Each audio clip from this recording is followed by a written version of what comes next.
Hi, my name is John Brink. You're watching a history of the BC forest industry.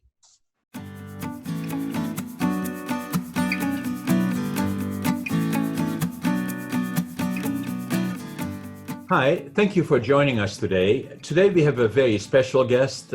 His name is Pat Bell. He is an interesting person because he is an entrepreneur extraordinaire, but then also at some point in his life he took the choice to become a politician.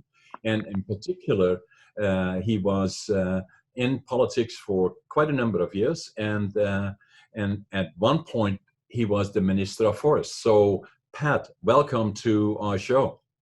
Well, thanks so much for having me on, John. And so to get into this, is that were you born in northern British Columbia, or are you from British Columbia? Yeah, I sometimes I hate to admit this because, I think most people think of me as someone from Prince George or northern BC, but I actually was born in Vancouver and grew up in Vancouver and met my wonderful wife, Brenda, at UBC.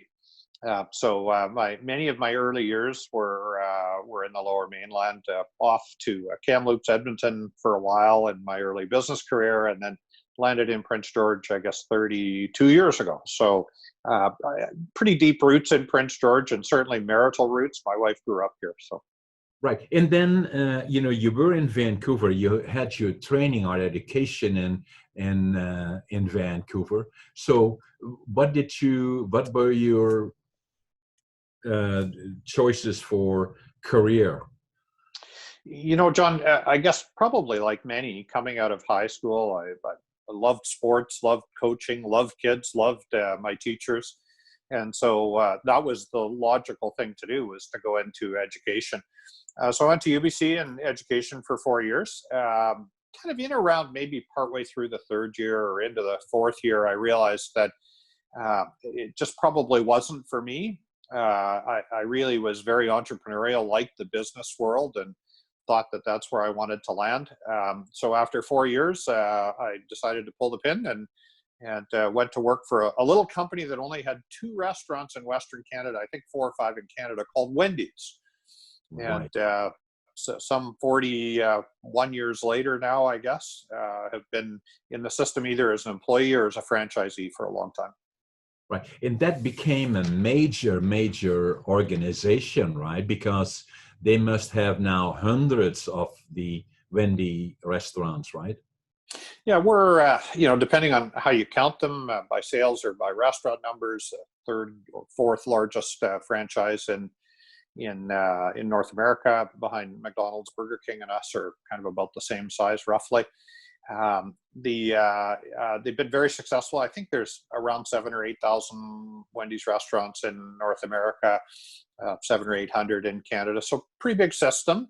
And we came here in 1988, opened the Wendy's on Victoria Street as the franchisees in 88, opened the Central Street one in 89, and have continued to own them ever since. So we've got great operating partners.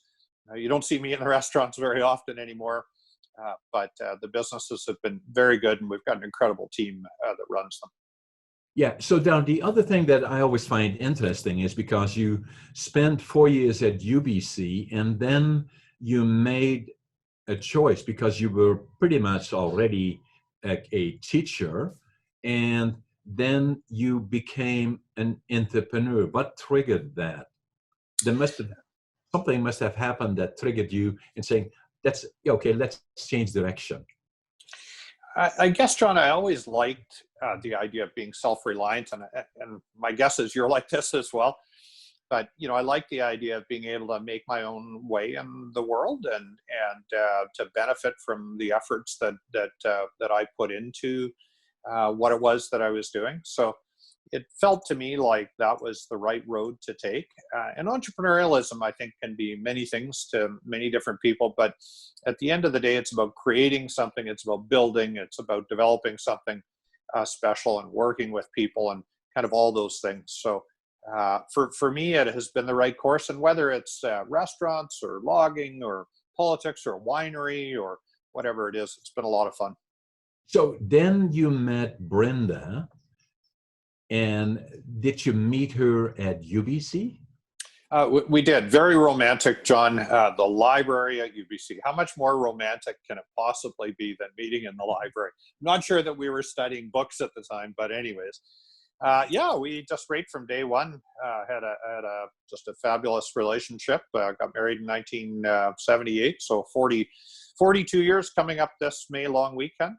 So it's yeah, and you know, I have to tell you, this COVID thing has actually brought us even closer together. I think we've been, you know, not self-isolating, but pretty much it's just been the two of us for the last 6 or 7 weeks here, and we're still getting along really well. So it must be a good thing. That's a good sign.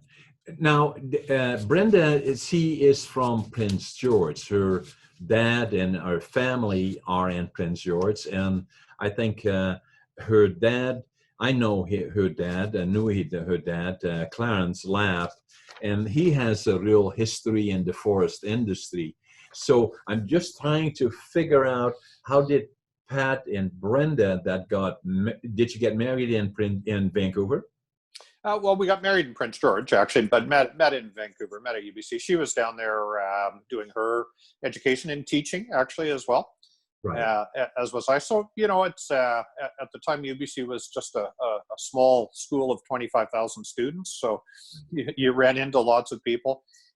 But, you know, I have to say that Brenda's parents treated me, you know, just like one of theirs. And we just had an incredible relationship. Tragically, both of them have passed on now, but you know, that is what happens.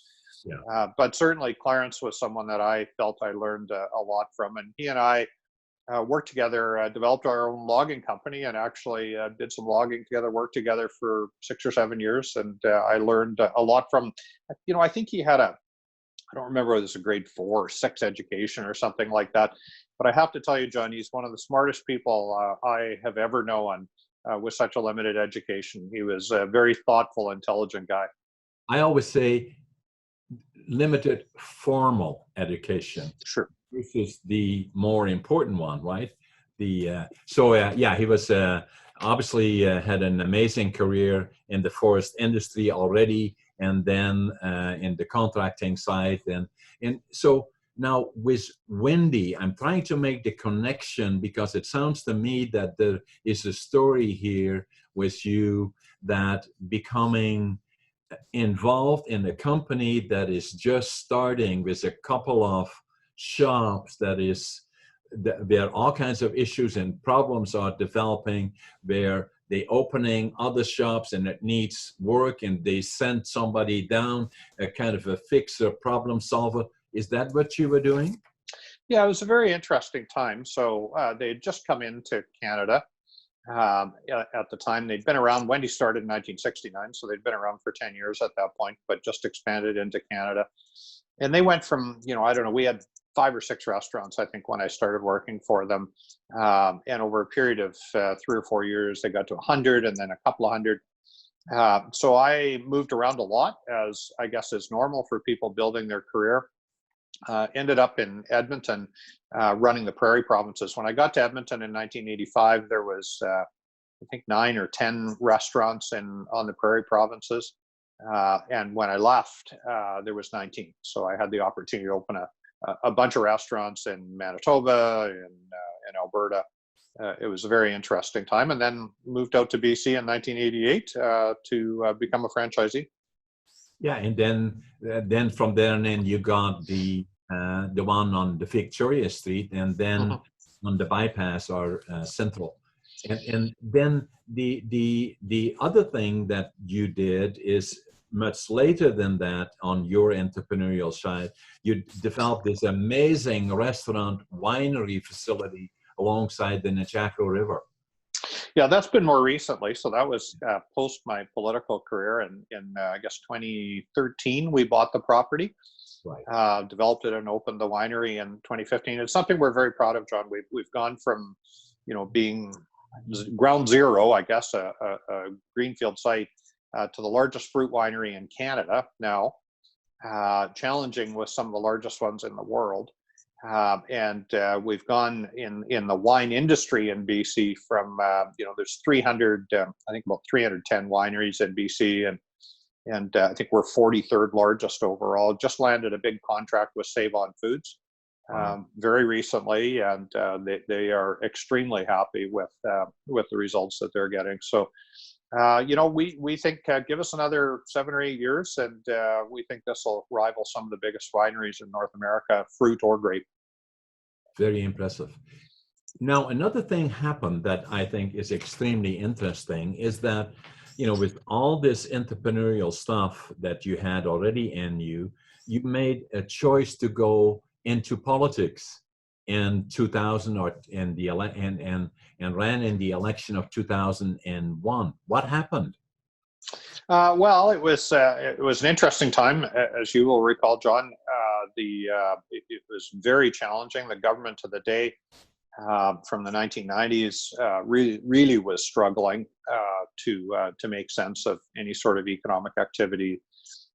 They'd had a tough time, and so it became pretty obvious there was going to be a change in government.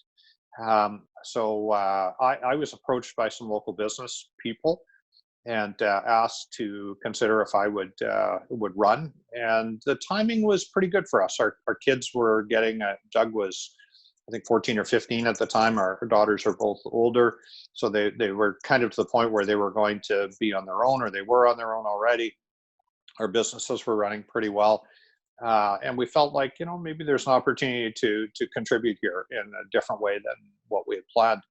And it just made sense, and decided we'd go for it. And so what you did, you then had to make a choice in terms of ridings, and you chose, there are 3 ridings in Prince George, I think. And so, how did that come about?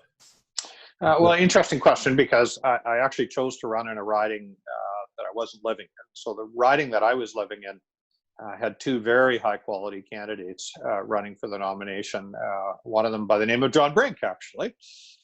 So I felt like, why would I want to add my name to an area that I felt already had high quality individuals running? The other riding seemed to make sense. So that was why I chose Prince George North as opposed to, I guess it's called Prince George Mount Robson, I think at the time was the other one. Correct. So, glad I did. Developed a very close relationships in Mackenzie, got to know people there, felt like I was able to contribute and help them through some very difficult times. And we actually ended up moving into the riding and have lived in it ever since. Not because of that, but just because we love it where we're located now. Yeah. Now, now you were elected in 2001, and you really were in politics from 2001 to, I believe, 2013 for about 12 years. Yep, dozen years. Yep. And then you got you became a minister of mining, or yeah. Yeah, I started out, I was deputy whip for the first 2.5 years, and then Premier Campbell asked me to take on the mining portfolio. That was a really interesting time. It was a tough time in the mining industry, and we were able to make some changes and really turn things around. Saw a couple of new mines open. Exploration spending grew exponentially. So it was a very good time, and then moved from there to agriculture and lands. And that's actually where I got my taste of the wine industry. Had a bunch of work to do in that area. And then in 2008, was asked to take on the forest portfolio, which was my dream job. That was what I wanted to do. I guess one of my heroes politically was Ray Williston. He was the Minister of Forest from Prince George, I guess in the 70s, maybe even the 60s a bit. So very neat guy that I had the opportunity to meet a couple of times. So, but at the same time, forestry, you will recall, John, in 2008 was pretty tough go. So it was an opportunity to make some changes as well, which was a good thing. Yeah, as I remember, and I've, as you know, been in the forest industry for 55 years, and this company, Brink Forest Products, for 45, and probably one of the most difficult times that I've seen and going through in the industry and ourselves was between 2007 and 2010, really, where it was not just a recession. We had seen about 6 or 7 of those over the 45 years are relatively minor compared to what happened in this period, because it was recession, depression. And Yeah. you know, Yeah, sorry, John. Sorry, but yeah, absolutely. I mean, my recollection was that lumber was trading for $127 or $129 a thousand board feet when I first got the portfolio, and as you and everyone else knows, just the cost of manufacturing the timber is something around that range, and then you have to log the timber and get it to the mill and pay the stumpage on it. So it was a very difficult time, but it was also at the same time, it was an opportunity for change. And you know, that's what I like. I'd way rather have the opportunity to make some change and move things forward than just status quo. yeah, yeah. The industry was underwater big time, and yeah, and that required changes and of direction. And some of the names of the buildings changed during that period. From there on in, you know, that not only being part of it, but there also were issues with not only the pine beetle, but also the spruce beetle attack started in that area as well, and became more aggressive from the Peace all the way down east of Prince George and further south. So, Yeah, you know, it's, I mean, the mountain pine beetle was just an unprecedented set of circumstances. And I'm sure, you know, for many years, people will look back and say, well, you know, was the right approach taken or not? I think at the end of the day, you had to liquidate that component of the forest. You had to get it off and get it replanted. You know, if I would say in terms of highlights of my time in forest, certainly the opportunity to grow the Chinese market was key. You know, they were 2 or 3% of the total production went into China when I first came in, and we grew that to almost 30%. In fact, there was a few months there where it actually exceeded the amount of lumber that we were shipping to the U.S., and that really has transformed the industry, because we have an opportunity to move our lumber to a number of different countries, as opposed to just being held to ransom by the U.S., which they love to do. They love to put a gun to our heads and say, well, we're only going to pay you what we want to pay you, and if you have an opportunity to sell your product somewhere else, that's a good thing. So that was a real highlight for me. One of the other things that I really tried to focus on but didn't have as much success in was the silviculture side. I would like to have seen us invest far more in growing trees as well as cutting them down.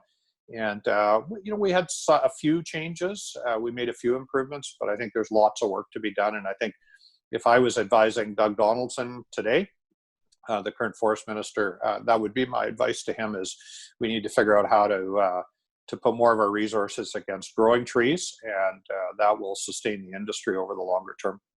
yeah, invest in the land base, right? So, and then what comes to mind, I've had the benefit of having worked in Europe and have spent some time in Sweden, and seeing, you know, the same size land base yielding in some cases 30 to 40% more per hectare, then there are opportunities. But, you know, some of the things that happened is that in order to Sweden went through what we have gone through in terms of, you know, the not as much, but in the manufacturing size, having to develop new products for new markets, and have been very successful. The only time that you really can do that or stimulate people to do that, it has to be, if status quo is nice and comfortable, then entrepreneurship does not, you know, step up to the plate. You have to kind of wake up in the middle of the night in a cold sweat and wonder how you're going to survive the next day to get to excellence and change.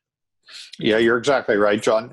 You know, status quo, when the market is good, no one wants to make change. They just want to enjoy the economic benefits that are accruing to them at the time.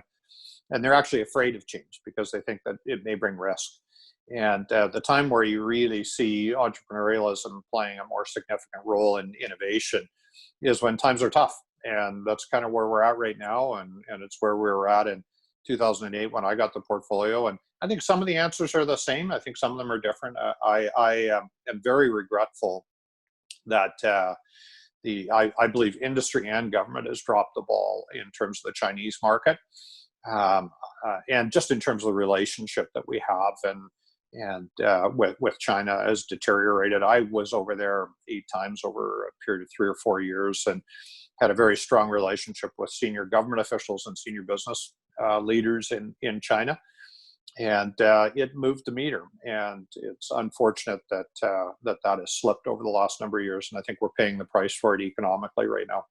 Right. And then kind of looking at today, Pat, in the last couple of years, we have had forest fires, in particular in 2017 and 2018, and then the annual allowable cut now having gone through the uplift, to utilize as much of the dead timber as possible.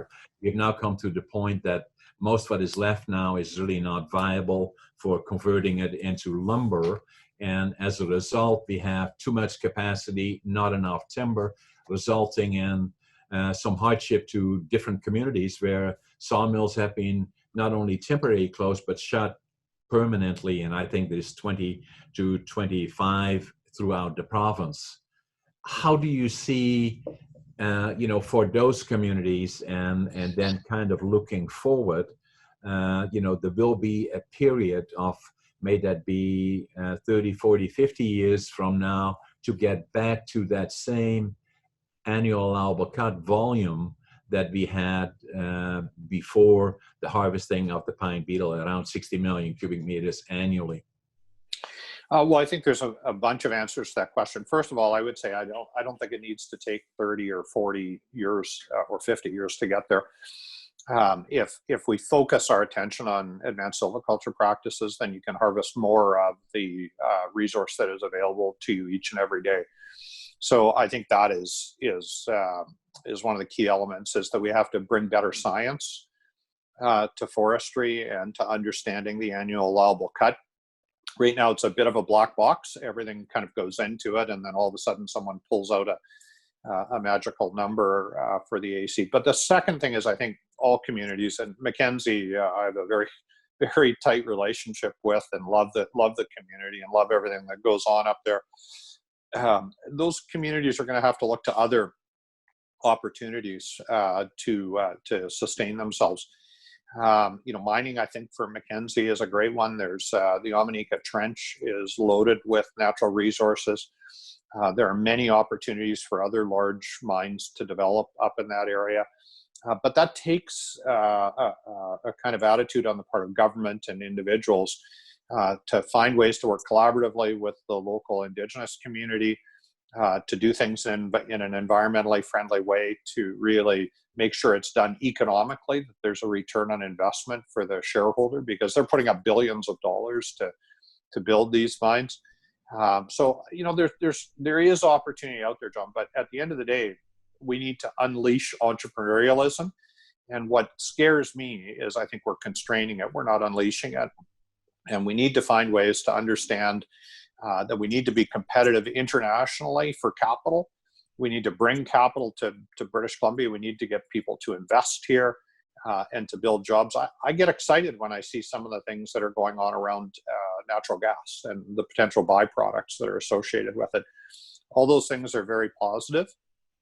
But the word entrepreneurialism is key, and we need more John Brinks, frankly, in our communities. A guy like you that looks at a problem and finds a solution. And I don't know how many people you're employing today, John, but I know there's many times you've been well over 200 just in Prince George. Yeah, there's 400 altogether, and not all. Wow. Yeah, big number, right? So, I mean, if we could find another 10 or 15 John Brinks, it would make a big difference to our communities. And I'm not saying that because I'm on your show. I'm saying it because it's true. Yeah. Now, the other thing I quickly want to talk about with you is that as we go in the final segment, because we can talk for hours and hours, right? So and I agree with you totally in terms of we have to invest to start with more in the land base, and then from there on in, the yield per hectare will go up. That's the one part. The other part, in terms of we have to, as an industry, be competitive in the world, and we are not right now, and we have to work on that between government and industry. Then the other one beyond that the skill sets that we are using today a lot of those people are retiring in the next 10 to 15 years or sooner. And then a lot of the skill sets will be different. That will involve robotics, that will involve technology, and all kinds of other things that we have to be able to employ. And I always believe that we have to invest. We cannot attract, we may have the fiber, we may have the entrepreneurship, but if we don't have a skilled workforce, we will not attract capital.